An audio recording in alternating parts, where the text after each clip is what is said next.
Hello മക്കളെ, തെർമോഡൈനാമിക്സിലെ ഏറ്റവും important ആയിട്ടുള്ള കുറച്ച് ക്വസ്റ്റ്യൻസ് നമ്മൾ ചെയ്ത് നോക്കുകയാണ്. എക്സാംസ് ഒക്കെ അടുത്തെത്തി, അപ്പം എക്സാംസ് ഒക്കെ ഈസി ആക്കണം. അതിന് വേണ്ടിയിട്ട് ഏറ്റവും ഇമ്പോർട്ടൻ്റ് ആയിട്ടുള്ള കുറച്ച് ക്വസ്റ്റ്യൻസ് നമ്മൾ ഇതിലൂടെ ഡിസ്കസ് ചെയ്യാണ്. ഓക്കെ, നോക്കാം. വേഗത്തിൽ നമുക്ക് ചെയ്തു പോവാം. First question, hot coffee in a thermo flask is an example of dash system. മക്കളെ, hot coffee in a thermo flask, നിങ്ങൾക്കറിയാം തെർമോ ഫ്ലാസ്ക് എന്ന് കേട്ടാൽ തന്നെ നിങ്ങൾക്കറിയാം 3 ടൈപ്പ് സിസ്റ്റങ്ങളാണ് നമ്മുടെ കയ്യിലുള്ളത്. ഒന്ന് ഓപ്പൺ സിസ്റ്റം, ഒന്ന് ക്ലോസ്ഡ് സിസ്റ്റം, ഒന്ന് ഐസൊലേറ്റഡ് സിസ്റ്റം. ഇതിൽ തെർമോ ഫ്ലാസ്ക് എന്ന് കേട്ടാൽ തന്നെ നിങ്ങൾക്കറിയാം it is an isolated system. എന്താ തെർമോ ഫ്ലാസ്കിന്റെ പ്രത്യേകത? അതിൽ നിന്ന് ഹീറ്റും എനർജിയും മാറ്ററും പുറത്തു പോവില്ല, സറൗണ്ടിങ്ങിലേക്ക് പോവില്ല. അതാണ് ഐസൊലേറ്റഡ് സിസ്റ്റം. ഓപ്പൺ സിസ്റ്റം, തുറന്നു വെച്ച ഗ്ലാസ്സിലെ ചായ, അതിൽ നിന്ന് എനർജിയും പോകും മാറ്ററും പോകും. ക്ലോസ്ഡ് സിസ്റ്റം, അടച്ചു വെച്ച ഗ്ലാസ്സിലെ ചായ, അതിൽ നിന്ന് എനർജി പോകും പക്ഷെ മാറ്റർ പോവില്ല. ഓക്കെ, അതൊക്കെ നിങ്ങൾ പഠിച്ചതാണ്. സോ തെർമോ ഫ്ലാസ്കിലെ ചായ ഏത് സിസ്റ്റത്തിന് എക്സാമ്പിൾ ആണ്? Isolated system. രണ്ടാമത്തെ question, which of the following is not a state function? State function, താഴെ പറയുന്നതിൽ സ്റ്റേറ്റ് ഫംഗ്ഷൻ അല്ലാത്തത് ഏത്? മക്കളെ, 2 ടൈപ്പ് ഫംഗ്ഷൻസാണ് നിങ്ങൾക്ക് പഠിക്കാനുള്ളത്, സ്റ്റേറ്റ് ഫംഗ്ഷനും പാത്ത് ഫംഗ്ഷനും. അത് പഠിക്കുമ്പോൾ തന്നെ നമ്മൾ ട്രിക്ക് വെച്ച് പഠിക്കുന്നതാണ്. പാത്ത് ഫംഗ്ഷൻ ആകെ 2 മക്കൾ ഓർത്താൽ മതി, ഒന്ന് ഹീറ്റും ഒന്ന് വർക്കും. പാത്ത് ഫംഗ്ഷനായിട്ട് നിങ്ങൾ ആകെ 2 പാത്ത് ഫംഗ്ഷൻസ് ഓർത്താൽ മതി ഈ ചാപ്റ്ററിൽ, ഹീറ്റും വർക്കും. അതല്ലാത്തതെല്ലാം സ്റ്റേറ്റ് ഫംഗ്ഷൻ. സോ ഇതിൽ തന്ന വർക്ക് പാത്ത് ഫംഗ്ഷൻ ആണ്, എൻട്രോപ്പി സ്റ്റേറ്റ് ആണ്, എൻതാൽപ്പി സ്റ്റേറ്റ് ആണ്, ഗിബ്സ് എനർജി സ്റ്റേറ്റ് ആണ്. സോ വർക്ക് മാത്രമാണ് നമ്മുടെ path function. Yes. State Hess's law, illustrate it with an example. Okay, Hess's law എന്താണെന്ന് സ്റ്റേറ്റ് ചെയ്യണം, illustrate it with an example. ഞാൻ ആദ്യം അത് ഇല്ലസ്ട്രേറ്റ് ചെയ്യാൻ പോവാണ്. നോക്കിക്കേ, നിങ്ങളുടെ കയ്യിൽ എ എന്ന് പറയുന്ന ഒരു സബ്സ്റ്റൻസ് ഉണ്ട്. ആ എ എന്ന് പറയുന്ന സബ്സ്റ്റൻസിനെ നിങ്ങൾ ബി ആക്കി മാറ്റി. ഓക്കെ, ആക്കിക്കോട്ടെ. ഇനി മറ്റൊരാൾ വന്ന് ആ എയെ സി ആക്കി മാറ്റി, സിയെ ഡി ആക്കി മാറ്റി, ദെൻ ഡിയെ ബി ആക്കി മാറ്റി. സോ എയെ ബി ആക്കാൻ നിങ്ങൾക്ക് ഉപയോഗിച്ച എനർജി ഡെൽറ്റ എച്ച്, നിങ്ങൾ ഉപയോഗിച്ച എൻതാൽപ്പി ഡെൽറ്റ എച്ച്. പക്ഷേ എയെ സി ആക്കാൻ നിങ്ങൾ ഉപയോഗിച്ച എൻതാൽപ്പി ഡെൽറ്റ എച്ച് 1, സിയെ ഡി ആക്കാൻ വേണ്ടി നിങ്ങൾ ഉപയോഗിച്ചത് ഡെൽറ്റ എച്ച് 2, ഡിയെ ബി ആക്കാൻ വേണ്ടി നിങ്ങൾ ഉപയോഗിച്ചത് delta H 3. Then Hess's law പറയുന്നത് എന്താണെന്നറിയോ? എ ബി ആയത് ഒരൊറ്റ സ്റ്റെപ്പിലാണ്, പക്ഷേ എ സിയിലൂടെയും സി ഡിയിലൂടെയും ഡി പിന്നെ ബി ആയതും മൾട്ടിപ്പിൾ സ്റ്റെപ്പിലാണ്. പക്ഷേ എത്രയൊക്കെ സ്റ്റെപ്പ് പോയാലും എ ബി ആകാൻ ഉപയോഗിച്ച എൻതാൽപ്പി തന്നെയായിരിക്കും എ സിയിലൂടെയും സി ഡിയിലൂടെയും ഡി ബിയിലൂടെയും പോയപ്പോഴുണ്ടായ enthalpy change, which means total enthalpy എപ്പോഴും സെയിം ആയിരിക്കും. Delta H equal to delta H 1 plus delta H 2 plus delta H 3. അപ്പം എന്താ സ്റ്റേറ്റ് ഹെസസ് ലോ പറയാൻ പറഞ്ഞാൽ, ഒരു പ്രോസസ്സിലെ ഒരു റിയാക്ഷനിലെ എൻതാൽപ്പി ചേഞ്ച് എപ്പോഴും സെയിം ആയിരിക്കും. അത് ഒറ്റ സ്റ്റെപ്പിൽ നടന്നാലും മൾട്ടിപ്പിൾ സ്റ്റെപ്പിൽ നടന്നാലും enthalpy change, total enthalpy change of a reaction is same. Enthalpy change of a reaction is same. Enthalpy change of a reaction is same. Then whether the reaction takes place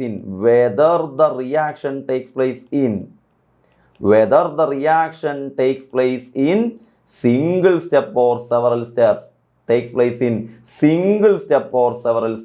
Okay, set. Single step or several step. ഒറ്റ സ്റ്റെപ്പിൽ നടന്നാലും ഒന്നിലധികം സ്റ്റെപ്സിൽ നടന്നാലും enthalpy change എപ്പോഴും same ആയിരിക്കും എന്നുള്ളതാണ് point. Okay, നിങ്ങൾ കാണുന്നുണ്ടല്ലോ അല്ലേ? Delta H 1 plus delta H 2 plus delta H 3. ഞാൻ നിന്നിട്ട് കാണാത്ത പ്രശ്നമല്ലല്ലോ. യെസ്, ഇതാണ് നമ്മുടെ ആൻസർ. യെസ്, നെക്സ്റ്റ് ക്വസ്റ്റിലേക്ക് പോവാം. റെഡി. ഇതൊക്കെ അല്ലേ? Yes, next question. The entropy of solid increases on melting. സോളിഡിന്റെ എൻട്രോപ്പി മെൽറ്റ് ചെയ്യുന്നതിനനുസരിച്ച് ഇൻക്രീസ് ചെയ്യുന്നു. Do you agree with the statement? മക്കൾക്കറിയാം എൻട്രോപ്പി എന്ന് പറഞ്ഞാൽ തന്നെ എന്താണ്? It is the degree of measurement of ഡിസോർഡർനെസ്.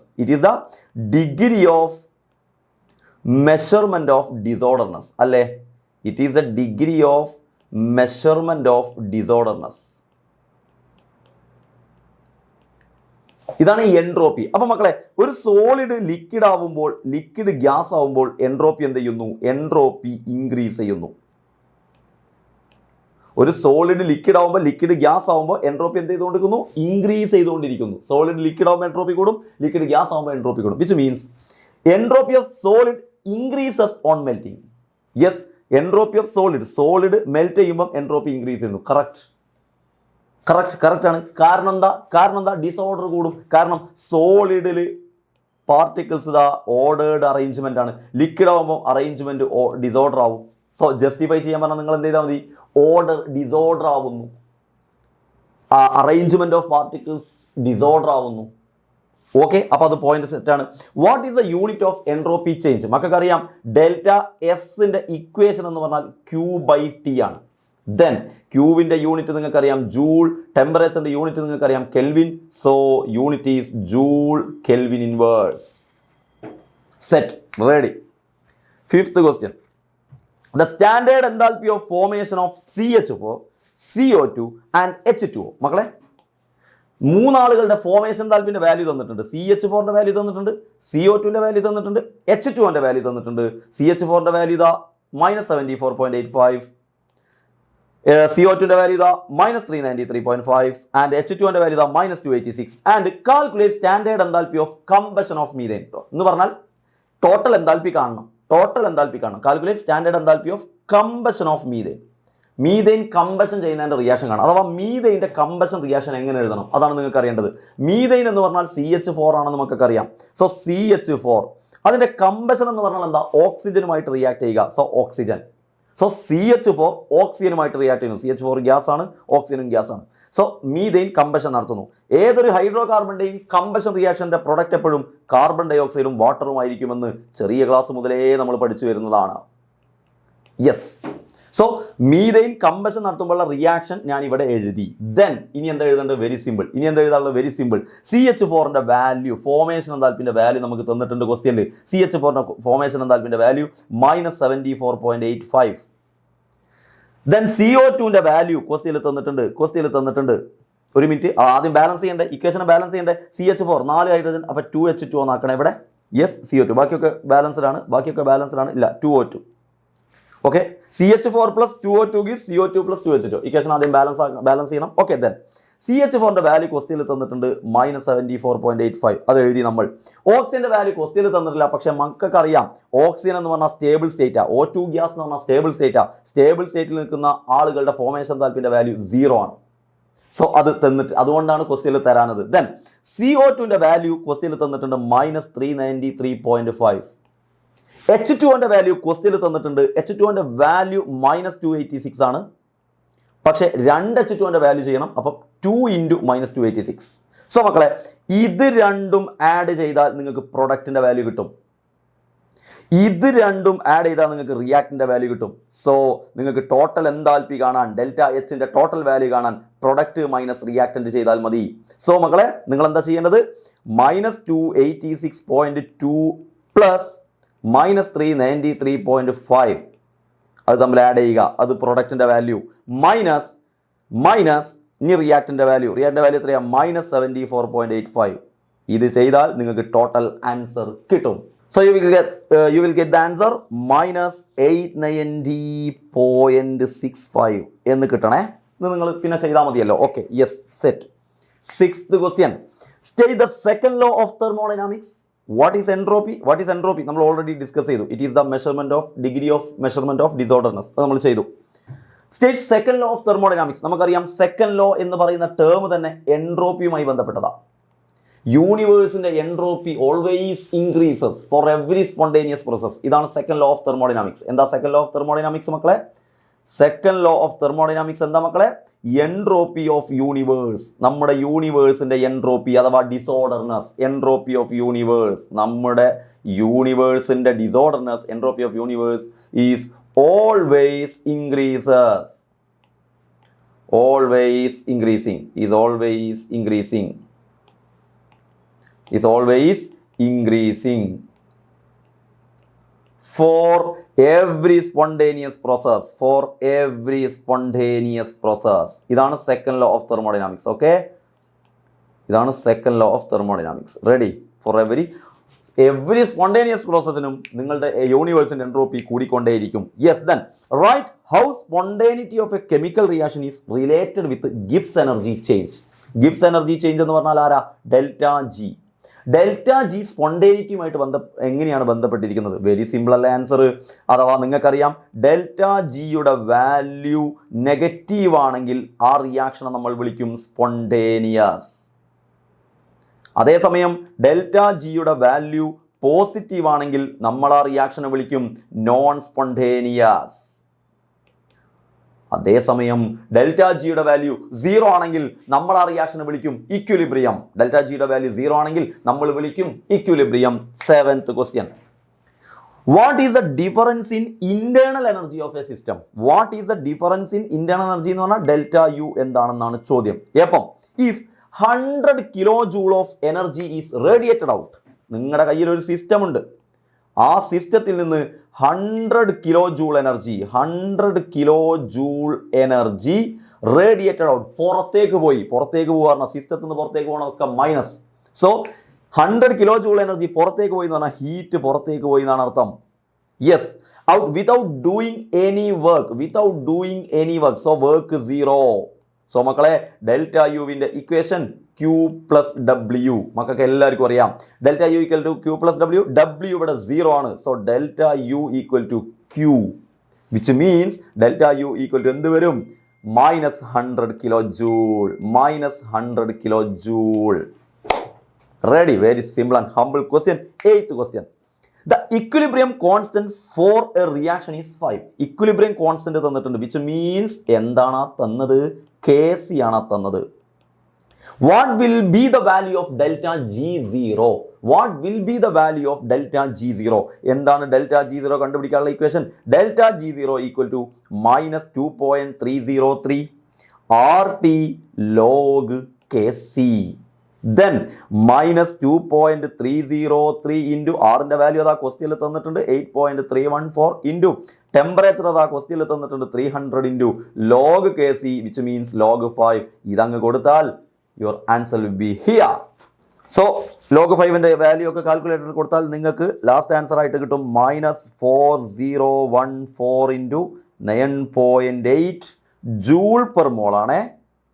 കാരണം ആറിൻ്റെ യൂണിറ്റ് ജൂൾ പെർ കെൽവിനിലാണ് തന്നത്. സോ ഇവിടെ കിലോ ജൂൾ വരില്ല, ജൂളാണ് വരുന്നത് ഇവിടെ നമ്മൾ ചെയ്യുന്നത്. ഇനി കിലോ ജൂൾക്കാക്കണമെങ്കിൽ നിങ്ങൾക്ക് 3 സ്ഥാനം ഇങ്ങോട്ട് മാറ്റി -4.014 എന്ന് പറഞ്ഞ രൂപത്തിലും ആക്കാം. റെഡി? അപ്പോൾ കിലോ ജൂൾ പെർ മോൾ ആവും. ഓക്കെ, റെഡി അല്ലേ? യെസ്. Next question.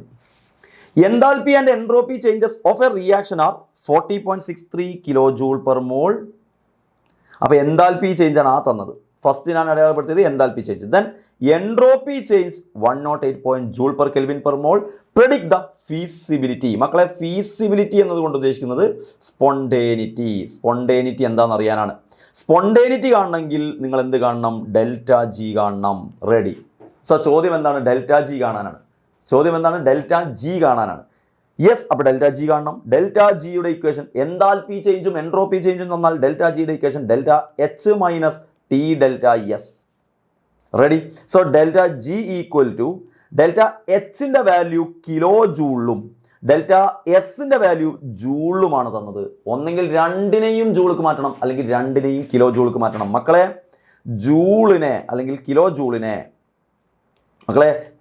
ജൂളിനെ ജൂൾക്ക് മാറ്റാൻ 1000 കൊണ്ട് ഇൻറ്റു ചെയ്താൽ മതി, 10³ കൊണ്ട് ഇൻറ്റു ചെയ്താൽ മതി. സോ മക്കളെ നമ്മുടെ ഡെൽറ്റ എച്ചിൻ്റെ വാല്യൂ 40.63 ഇൻറ്റു 10³ ജൂളാക്കി മാറ്റുന്നു, ജൂൾ പെർ മോളാക്കി മാറ്റുന്നു. റെഡി?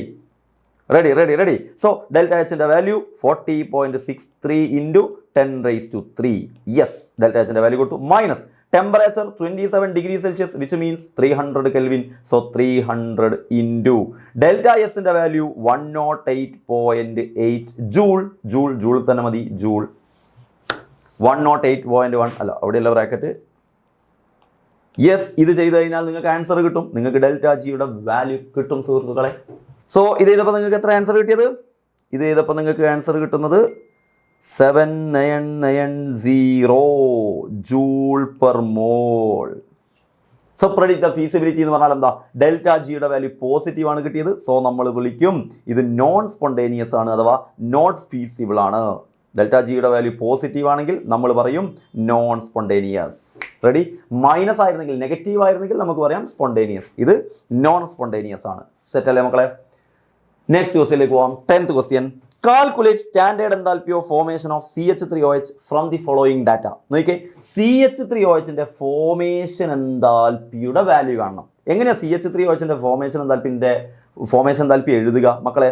CH3OHന്റെ ഫോർമേഷൻ എഴുതണമെങ്കിൽ ആദ്യം CH3OH ഉണ്ടാവണം. യെസ്, CH3OH ഫോം ചെയ്യണം. ഫോം ചെയ്യുന്നത് എപ്പോഴും എത്ര മോളായിരിക്കണം? 1 മോളായിരിക്കണം. അതാണ് ഫോർമേഷൻ എൻതാൽപ്പിയുടെ മെയിൻ പ്രത്യേകത. സോ CH3OH ഫോം ചെയ്യണം. ഫോം ചെയ്യുന്നത് എവിടെ നിന്നായിരിക്കണം? CH3OHത്തെ എലമെന്റിൽ നിന്ന്. CH3OHൽ ഏതൊക്കെ എലമെന്റ്സ് ഉണ്ട്? കാർബൺ ഉണ്ട്, ഹൈഡ്രജൻ ഉണ്ട്, ഓക്സിജൻ ഉണ്ട്. കാർബണിന്റെ സ്റ്റേബിൾ സ്റ്റേറ്റ് C സോളിഡ്, ഹൈഡ്രജന്റെ സ്റ്റേബിൾ സ്റ്റേറ്റ് H2 ഗ്യാസ്, ഓക്സിജന്റെ സ്റ്റേബിൾ സ്റ്റേറ്റ് O2 ഗ്യാസ്. അഥവാ ഫോം ചെയ്യുന്നത് സ്റ്റേബിൾ സ്റ്റേറ്റുകളിൽ നിന്നായിരിക്കണം. അത്രയും നിങ്ങൾക്ക് അറിയാം. ദെൻ കാർബൺ 1, റിയാക്ടറിൽ പ്രൊഡക്റ്റിൽ 1, ഹൈഡ്രജൻ്റെ ബാലൻസ് കറക്റ്റ് ആക്കാൻ വേണ്ടിയിട്ട്, എണ്ണം കറക്റ്റ് ആക്കാൻ വേണ്ടിയിട്ട് ബാലൻസ് ചെയ്യണം 2H2. ദെൻ ഓക്സിജൻ ഇവിടെ 1, ഇവിടെ 2. ഓക്സിജൻ ഒരു സൈഡിൽ 1ഉം ഒരു സൈഡിൽ 2ഉം, പ്രൊഡക്റ്റിൽ 1ഉം റിയാക്ടറിൽ 2ഉം. അപ്പോൾ റിയാക്ടറിൽ നമ്മൾ ഹാഫ് ഇട്ട് കൊടുക്കും, ഹാഫ് 2. പ്രൊഡക്റ്റിൽ ഇട്ട് കൊടുക്കാൻ പറ്റൂല. പ്രൊഡക്റ്റിൽ ഇട്ട് കൊടുത്താൽ പിന്നെ 2 മോളാവും. നമുക്ക് എപ്പോഴും 1 മോളെ ഉണ്ടാവാൻ പാടുള്ളൂ. സോ ഇതാണ് equation. C + 2H2 + ½ O2 is CH3OH. ഇതിൻ്റെ വാല്യൂ ആണ് മക്കൾ കണ്ടുപിടിക്കേണ്ടത്. ഇതിൻ്റെ ഡെൽറ്റ H ആണ് കണ്ടുപിടിക്കേണ്ടത്. അതിന് വേണ്ടിയിട്ട് നമുക്ക് ആദ്യം വേണ്ടത് ആരാ വേണ്ടത്? C വേണം. നമുക്ക് ആദ്യം വേണ്ടത് C വേണം. നോക്കിക്കേ, C ഇവിടെ എവിടെയെങ്കിലും ഉണ്ടോ നോക്കണം. റെഡി. C ഇവിടെ എവിടെയെങ്കിലും ഉണ്ടോ നോക്കണം. C ഈ ഇക്വേഷനിൽ എവിടെയെങ്കിലും ഉണ്ടോ? Equation number 2 equation number 2 C ഉണ്ട്. സോ ഞാൻ എന്ത് ചെയ്യുന്നു? ഇക്വേഷൻ നമ്പർ 2 ഞാൻ എടുക്കുന്നു. എനിക്ക് വേണ്ട C equation number 2 so equation number 2 ഞാൻ എടുക്കുന്നു. ഓക്കെ, എന്നിട്ട് അതിലേക്ക് പ്ലസ് ചെയ്യുന്നു. ആരെ? ഇനി എനിക്ക് വേണ്ടത് 2H2 ആണ്. ഇക്വേഷനിൽ എവിടെയെങ്കിലും H2 ഉണ്ടോ? ഇക്വേഷനിൽ H2 ഉണ്ട്, പക്ഷേ 2H2 ഇല്ല. സോ ഇക്വേഷൻ നമ്പർ 3 ഞാൻ 2 കൊണ്ട് മൾട്ടിപ്ലൈ ചെയ്യും. എന്തിനാ 2 കൊണ്ട് മൾട്ടിപ്ലൈ ചെയ്ത്? അപ്പോഴേ എനിക്ക് 2H2 ആവുള്ളൂ. അപ്പം മൊത്തത്തിൽ 2 കൊണ്ട് മൾട്ടിപ്ലൈ ചെയ്യണം. ഇവിടെ 2 കൊണ്ട് മൾട്ടിപ്ലൈ ചെയ്യണം, ഇവിടെ 2 കൊണ്ട് മൾട്ടിപ്ലൈ ചെയ്യണം, ഈ വാല്യൂവിലും 2 കൊണ്ട് മൾട്ടിപ്ലൈ ചെയ്യണം. സോ ഇക്വേഷൻ നമ്പർ 3 ഞാൻ എടുക്കുന്നു. എന്നിട്ട് ആ ഇക്വേഷൻ നമ്പർ 3 ഞാൻ 2 കൊണ്ട് മൾട്ടിപ്ലൈ ചെയ്യുന്നു. Then plus. സോ എനിക്ക് C കിട്ടി. ഇക്വേഷൻ നമ്പർ 2 എടുത്ത് C കിട്ടാൻ വേണ്ടി ഇക്വേഷൻ നമ്പർ 2 എടുത്തു. അതിലേക്ക് ഇക്വേഷൻ നമ്പർ 3 ആഡ് ചെയ്തു. എങ്ങനെ? 2 കൊണ്ട് മൾട്ടിപ്ലൈ ചെയ്തു. അപ്പോൾ എനിക്ക് 2H2 കിട്ടി. ഇനി ½ O2 കിട്ടാൻ വേണ്ടിയിട്ട് ½ O2 നോക്കിയാൽ എല്ലാ ഇക്വേഷനിലും O2 ഉണ്ട്. ഇവിടെ ഇക്വേഷനിൽ O2 ഉണ്ട്, ഇവിടെ ഇക്വേഷനിൽ O2 ഉണ്ട്, ഇവിടെ ഇക്വേഷനിൽ O2 ഉണ്ട്. സോ O2 കിട്ടാൻ നിങ്ങൾ ഒന്നും ചെയ്യേണ്ട ആവശ്യമില്ല. എല്ലാ ഇക്വേഷനിലും O2 ഉള്ളതുകൊണ്ട് ഓട്ടോമാറ്റിക്കലി അത് ആഡ് ചെയ്യുമ്പോൾ റെഡി ആയിക്കോളും. O2നെ നിങ്ങൾ നോക്കണ്ട. Then CH3OH. എനിക്ക് കിട്ടേണ്ടത് പ്രൊഡക്റ്റിലുള്ള CH3OH എവിടെയെങ്കിലും ഉണ്ടോ? ഈ ക്വസ്റ്റ്യനിൽ CH3OH ഉണ്ട്. ഇക്വേഷൻ നമ്പർ 1 CH3OH ഉണ്ട്. പക്ഷേ ഒരു പ്രശ്നം, ഇക്വേഷൻ നമ്പർ 1 റിയാക്ടൻ സൈഡിലാണ് CH3OH. എനിക്ക് വേണ്ടത് പ്രൊഡക്റ്റ് സൈഡിലാണ്. അതുകൊണ്ട് ഞാൻ ഈ ഇക്വേഷൻ നമ്പർ 1 റിവേഴ്സ് ചെയ്യും. എങ്കിലേ CH3OH അപ്പുറത്തേക്ക് പോകുള്ളൂ. റിവേഴ്സ് ചെയ്യുമ്പം ഈ വാല്യൂ റിവേഴ്സായി പ്ലസ് ആവും. അതിൻ്റെ വാല്യൂ റിവേഴ്സായി പ്ലസ് ആവും. റെഡി? അപ്പോൾ ഇക്വേഷൻ നമ്പർ 1 ഞാൻ എന്ത് ചെയ്യുന്നു? റിവേഴ്സ് ചെയ്യുന്നു. എന്നിട്ട് ആഡ് ചെയ്യുന്നു. ഇക്വേഷൻ നമ്പർ 1 ഞാൻ റിവേഴ്സ് ചെയ്തിട്ട് ആഡ് ചെയ്യുന്നു. റിവേഴ്സ് ചെയ്തിട്ട് ആഡ് ചെയ്യുന്നു. സോ മക്കളെ, അപ്പോൾ നമുക്ക് ഏതൊക്കെ വാല്യൂസ് ആണ്? അപ്പോൾ നിങ്ങൾ എന്താ ചെയ്യേണ്ടത് അറിയോ? ആൻസർ ഷീറ്റിൽ ഈ ഇക്വേഷൻ നമ്പർ 2 എന്ന് പറയുമ്പോൾ 2 എടുത്ത് എഴുതുക. ഇക്വേഷൻ നമ്പർ 3 × 2 എന്ന് പറയുമ്പോൾ മൂന്നാമത്തെ ഇക്വേഷനെ 2 കൊണ്ട് മൾട്ടിപ്ലൈ ചെയ്തിട്ട് എടുത്ത് എഴുതുക. ഇക്വേഷൻ നമ്പർ 1 റിവേഴ്സ് ചെയ്തിട്ട് എഴുതുക. ഞാനത് ഈസിയാക്കി കാണിച്ചു എന്നേ ഉള്ളൂ ഇവിടെ. എന്നിട്ട് എന്ത് ചെയ്യണം? ഇക്വേഷൻ നമ്പർ 2ൻ്റെ വാല്യൂ -393 പ്ലസ് ഇക്വേഷൻ നമ്പർ 3 × 2, മൂന്നാമത്തെ ഇക്വേഷനെ 2 കൊണ്ട് മൾട്ടിപ്ലൈ ചെയ്തതിൻ്റെ വാല്യൂ. സോ -286 × 2 അല്ലേ? പ്ലസ് ഇക്വേഷൻ നമ്പർ 1 റിവേഴ്സ് ചെയ്ത വാല്യൂ. ഇക്വേഷൻ നമ്പർ 1ൻ്റെ വാല്യൂ -726 ആണ്. അതിനെ റിവേഴ്സ് ചെയ്യുമ്പോൾ +726. ഇത് ആഡ് ചെയ്ത് കഴിഞ്ഞാൽ നിങ്ങൾക്ക് ഇവിടുത്തെ ആൻസർ കിട്ടും. സോ ഇത് ചെയ്തപ്പോൾ നിങ്ങൾക്ക് എത്ര ആൻസർ കിട്ടി? -239 എന്ന് കിട്ടണം. -239 കിലോ ജൂൾ പെർ മോൾ. കാരണം ബാക്കിയുള്ള വാല്യൂസ് ഒക്കെ കിലോ ജൂൾ പെർ മോളിലാണ്. അതുകൊണ്ട് ഇതിൻ്റെ ആൻസറും കിലോ ജൂൾ പെർ മോൾ. ചെയ്തത് എങ്ങനെയാണ് മനസ്സിലായല്ലോ? എളുപ്പത്തിലാണ് ഞാൻ ചെയ്തത്. മാർക്കിനനുസരിച്ച് നിങ്ങൾ എഴുതണം എന്ന് പറയുമ്പോൾ രണ്ടാമത്തെ ഇക്വേഷൻ എടുത്ത് എഴുതുക എന്ന് പറയുമ്പോൾ ഞാൻ ഈ 2 ഇട്ടിട്ട് വട്ടം വരച്ച പോലെ എഴുതിയ പോലെ രണ്ടാമത്തെ ഇക്വേഷൻ എടുത്തിട്ട് ആ ഇക്വേഷൻ അതുപോലെ എടുത്ത് എഴുതണം. ഈ ഇക്വേഷൻ അതുപോലെ എടുത്ത് എഴുതുക നിങ്ങളുടെ ആൻസർ ഷീറ്റിൽ. ഇക്വേഷൻ നമ്പർ 3 2 കൊണ്ട് മൾട്ടിപ്ലൈ ചെയ്യുമ്പോൾ ഈ ഇക്വേഷനെ 2 കൊണ്ട് മൾട്ടിപ്ലൈ ചെയ്തിട്ട് ടോട്ടൽ ഇങ്ങനെ എടുത്ത് എഴുതണം. 2 × എന്നൊക്കെ പറഞ്ഞിട്ട് ഇക്വേഷൻ നമ്പർ 1 റിവേഴ്സ് ചെയ്യുമ്പോൾ ഈ ഇക്വേഷനെ തിരിച്ചെഴുതണം, എന്നിട്ട് നമ്മൾ ആഡ് ചെയ്യുക. ആഡ് ചെയ്യുമ്പോൾ നിങ്ങൾക്ക് ലാസ്റ്റ് ആൻസർ ഇത് കിട്ടും, ഈ ഇക്വേഷൻ കിട്ടും. 3 കൂടെ ആഡ് ചെയ്യുമ്പോൾ ഈ ഇക്വേഷൻ കിട്ടും. സ്വാഭാവികമായിട്ടും അതിൻ്റെ വാല്യൂസ് ആഡ് ചെയ്യുമ്പോൾ ഈ വാല്യൂയും കിട്ടും, അഥവാ ഡെൽറ്റ എച്ചിൻ്റെ വാല്യൂയും കിട്ടും. റെഡി? ദെൻ 10 ക്വസ്റ്റ്യൻസ് നമ്മൾ തെർമോഡൈനാമിക്സിലെ മിക്കവാറും ക്വസ്റ്റ്യൻസ് ഒക്കെ പിന്നെ ടച്ച് ചെയ്ത് വരുന്ന രൂപത്തിൽ ചെയ്തിട്ടുണ്ട്. Then last and final question for you. ഇതിൻ്റെ ആൻസർ നിങ്ങളാണ് കമൻറ്റ് ചെയ്യേണ്ടത്, നിങ്ങളാണ് ഇതിൻ്റെ ആൻസർ നമുക്ക് തരേണ്ടത്. നിങ്ങൾ നോക്കിയിട്ട് നിങ്ങൾ ഇതിൻ്റെ ആൻസർ പറയുക. ആരൊക്കെ ഇതിൻ്റെ ആൻസർ പറയുന്നുണ്ടെന്ന് നോക്കാം. Classify the following into intensive and extensive property. താഴെ 4 പ്രോപ്പർട്ടീസ് തന്നിട്ടുണ്ട്. അതിന് ഇൻറ്റൻസീവ് പ്രോപ്പർട്ടീസ് ഏതൊക്കെ, എക്സ്റ്റെൻസീവ് പ്രോപ്പർട്ടീസ് ഏതൊക്കെ എന്ന് നിങ്ങൾക്ക് പറയാനുള്ള അവസരമാണ്. എത്രത്തോളം നിങ്ങൾക്ക് അറിയാമെന്ന് നോക്കാം. സോ അടിപൊളിയായിട്ട് ഫുൾ സ്പീഡിൽ ആൻസർ എഴുതി കറക്റ്റാക്കി എഴുതിയിട്ടുള്ളുക. പുതിയ ചാപ്റ്ററിലെ ഇതുപോലത്തെ ക്വസ്റ്റ്യൻസുമായിട്ട് നമുക്ക് ഉടനെ കാണാം. അതുവരേക്കും ബൈ, താങ്ക് യു.